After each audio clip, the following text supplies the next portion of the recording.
पिता और पुत्र और पवित्र आत्मा के नाम पर आमीन। यीशु मसीह में प्यारे भाई और बहनों, आज आत्मवचन में हम यूहन्ना के सुसमाचार दूसरे अध्याय के 1 से लेकर 12 तक के ईश वचन पर ध्यान करेंगे।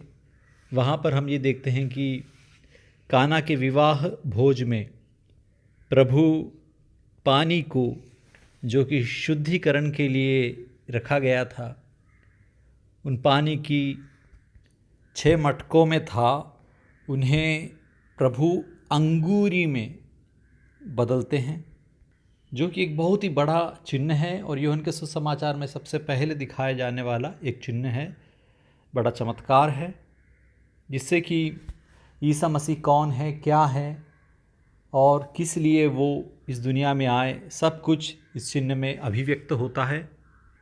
और यहाँ पर फिर हम दूल्हा दुल्हन इस रिश्ते पर गौर करते हैं। ईसा मसीह ही हमारे दूल्हे हैं और हर मसीही उनकी दुल्हन है। सबसे अंतिम ग्रंथ प्रकाशना ग्रंथ में भी हम यही देखते हैं कि स्वर्ग में सिर्फ एक ही दूल्हा है, वह ईश्वर का मेमना अर्थात ईसा मसीह हैं, और दुल्हन वही हैं जो कि मुक्ति प्राप्त कर चुके हैं, कलीसिया के अंग हैं, जिन्हें प्रभु ने अपना बना लिया है अर्थात संत। वो बनने का लक्ष्य है हमारे जीवन का लक्ष्य कि हम उस एक दूल्हे की दुल्हन बने, और जिस प्रकार दुल्हन दूल्हा एक हो जाते हैं उसी प्रकार हम ईसा मसीह में एक हो जाएं। और यहाँ पर दूसरी बात और हम देखते हैं कि पानी वह अंगूरी में पूरी तरह से तब्दील हो जाता है। और अंगूरी पानी नहीं है, अंगूरी H2O नहीं है, पानी का स्वभाव ही बदल गया है, पानी पूरी तरह से बदल गया है। तो उपवास और परहेज के इन दिनों में, इन व्रत के दिनों में हमें भी पूरी तरह से बदलना है, एक नया इंसान बनना है, हमारी सोच को बदलना है, हमारे मन में बदलाव आना है, हमारे दिल में, हमारे शरीर में, हमारी आत्मा में बदलाव आना है। क्या बदलाव आना है? हमें ईसा मसीह का स्वभाव, ईसा मसीह का रूप, ईसा मसीह का भाव सब कुछ धारण करना है। गलातियों के नाम संत पौलुस के पत्र के 4 अध्याय के 19वें वाक्य में भी हम यही पढ़ते हैं कि मसीह का स्वरूप हम में आना चाहिए। जिस प्रकार एक बच्चे का जन्म होता है माँ की कोख में, 9-10 महीने लगते हैं जब पूरी तरह से वह भ्रूण एक मनुष्य बने, और उसके पैदा होने के बाद भी धीरे धीरे बढ़ते जाते हैं ताकि सोच सके, समझ सके, फैसला ले सके, प्यार कर सकें। तो ये बदलाव अंत तक होते रहता है, हम आगे ही बढ़ते जाते हैं, आगे बढ़ते जाना है, आगे बढ़ते जाना है। तो उसी प्रकार ईसा मसीह का स्वरूप बपतिस्मा के अवसर पर हमारी आत्मा में एक भ्रूण की तरह आया है, और हमारे मरने के समय तक हम आगे ही बढ़ रहे हैं। और जब हम पूरी तरह से ईसा मसीह का स्वरूप धारण कर लेते हैं, जब हम ईसा मसीह खुद बन जाते हैं, तभी हम स्वर्ग में पहुंच पाते हैं। तो कुछ लोग अपने जीवन काल में ही, अपने जीवन के अंत में पूरी तरह से ईसा मसीह की तरह बन जाते हैं प्रभु की कृपा से, जैसे कि पवित्र कुमारी मरियम। तो वो तुरंत ही मृत्यु के बाद ही स्वर्ग में प्रवेश करते हैं। तो जब तक हम ईसा मसीह नहीं बनेंगे तब तक हम स्वर्ग में नहीं पहुंच पाएंगे।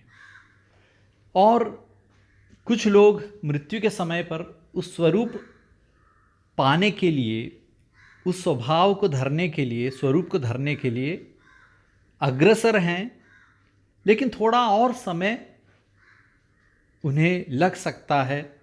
इसे ही हम परगेटरी कहते हैं, या शोधन का जगह या अवस्था, जिसमें मृत्यु के बाद भी आत्मा में कोई बदलाव तो नहीं, लेकिन कुछ फैसला, नया फैसला तो नहीं, पश्चाताप तो नहीं हो सकता, लेकिन ये आत्मा ईसा मसीह के स्वरूप में और आगे बढ़ती है।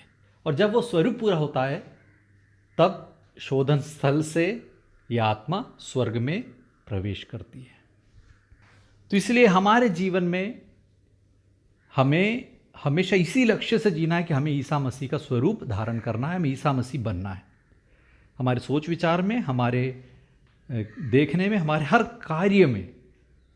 तो वही सब हमें याद दिलाने वाला एक विशेष समय है ये 50 दिन का व्रत। इसलिए हमें प्रार्थना करना है, परहेज करना है, दान धर्म करना है, अपने स्वभाव में एक बदलाव लाना है। अब ये बदलाव कैसे आता है? एक बार एक परीक्षा चल रही थी, कैटेकिज्म का एग्ज़ाम चल रहा था इंग्लैंड में। वहाँ पर 2 घंटे की इस परीक्षा में योहन के सुसमाचार के दूसरे अध्याय के 1 से लेकर 12 तक के काना की विवाह भोज के विषय में एक निबंध ऐसे लिखना था। और वहाँ पर एक बच्चा ऐसा था, बायरॉन जिसका नाम था, वह कुछ भी नहीं लिख रहा था। 1-1.5 घंटे तक ऐसे ही सोच रहा है। और जब 2 घंटे पूरे होने को आए तब एग्ज़ामिनर, परीक्षक उनके पास आता है और बोलता है कि यदि तुम कुछ नहीं लिखोगे तो तुम फेल हो जाओगे। सब लोग लिख रहे हैं, सिर्फ तुम एक शब्द तक तुमने अभी तक नहीं लिखा है। तब उस बच्चे बायरन ने सिर्फ और सिर्फ एक वाक्य लिखा, और इतना अच्छा वाक्य था कि उससे गहरा वाक्य इस विषय में अभी तक किसी ने नहीं लिखा है। वो इतना बड़ा क्लासिक बन गया। उसने क्या लिखा था? उसने सिर्फ ये लिखा, water met its creator and blushed. अर्थात पानी ने अपने बनाने वाले, अपने सृष्टिकर्ता को देखा और शर्मा गया। जब दुल्हन दूल्हे को देखती है तो शर्मा जाती है और शर्म से उसका मुंह लाल हो जाता है। उसी प्रकार पानी ने जब अपने सृष्टिकर्ता को देखा तो वो शर्म से लाल हो गया और वह अंगूरी में तब्दील हो गया। तो ये है काना के विवाह भोज का एक बड़ा चमत्कार। सिर्फ यही वाक्य उस लॉर्ड बायरन ने लिखा और ये बहुत ही प्रसिद्ध कविता बन गई। इसी प्रकार का एक बदलाव हम में आना चाहिए जब हम अपने सृष्टिकर्ता को देखते हैं। जब सृष्टिकर्ता, क्योंकि उस मटके के सामने प्रभु आए, उन्होंने मटके के अंदर के पानी को देखा, तो उसी प्रकार सृष्टिकर्ता, हमारे सृष्टिकर्ता ईसा मसीह हमें देखना चाहते हैं, सिर्फ हमें देखना चाहते हैं। लेकिन यदि वो हमें देख रहे हैं और यदि हम उनसे नज़र नहीं मिलाते हैं, हमारा ध्यान कहीं और है, तो हम ये नहीं देख पाएंगे कि वो हमें देख रहे हैं और हम उनकी आंखों में भी नहीं देख पाएंगे। इसीलिए प्रभु तो हमेशा हमें देखते हैं। प्रभु हमें देख रहे हैं, उसे देखने के लिए और हमें प्रभु को देखने के लिए हमें प्रभु के सामने आना है और उनकी निगाहों से निगाह मिलाना है। जब हम उनकी निगाहों से अपनी निगाहें मिलाते हैं तब हम में बदलाव आता है, क्योंकि इतना तो अवसर प्रभु को देना चाहिए हमें कि हम उनकी आँखों को देख सकें, और अपनी आँखों से वो इतनी कृपा हम पर बरसाते हैं कि हमारे जीवन में बदलाव आता है। हम ईसाई हैं, हम मसीही हैं, लेकिन हमें बदलाव क्यों नहीं आता? क्योंकि वो तो हमें देख रहे हैं, लेकिन हमारा ध्यान शायद मोबाइल फ़ोन पे है, टीवी पर है, किसी लड़की पर है, किसी लड़के पर है, किसी बात पर है, किसी फिल्म के बारे में है, अपने जीवन की बेचैनियों में हम मशगूल हैं। पैसा बनाने के लिए हमारा पूरा ध्यान हमने वहाँ पर लगा दिया है। दुनिया भर की चिंताएं हमें खाए जा रही हैं, तो हमारा ध्यान भटक रहा है। तो इसलिए 50 दिन का व्रत हमारे ध्यान को वापस प्रभु पर लाने के लिए, उनकी आंखों पर देखने के लिए। और जब हम उन्हें देखते हैं, जिस प्रकार पानी ने अपने सृष्टिकर्ता को देखा तो पानी में बदलाव आ गया, उसी प्रकार प्रभु हमें बदलाव देखना चाहते हैं। प्रभु हमें क्या बदलाव देखना चाहते हैं? वो हमें अपनी जैसा बनाना चाहते हैं। ईसा मसीह का स्वरूप हमें देना चाहते हैं, हमें ईसा मसीह बनाना चाहते हैं, तो उसके लिए हमें प्रभु के सामने आना पड़ेगा। प्रभु तो हैं, कहीं नहीं जा रहे हैं, हमें प्रभु के सामने आना है, उनके सामने आके खड़े होना है। और वही खड़े होने का समय प्रार्थना का समय है।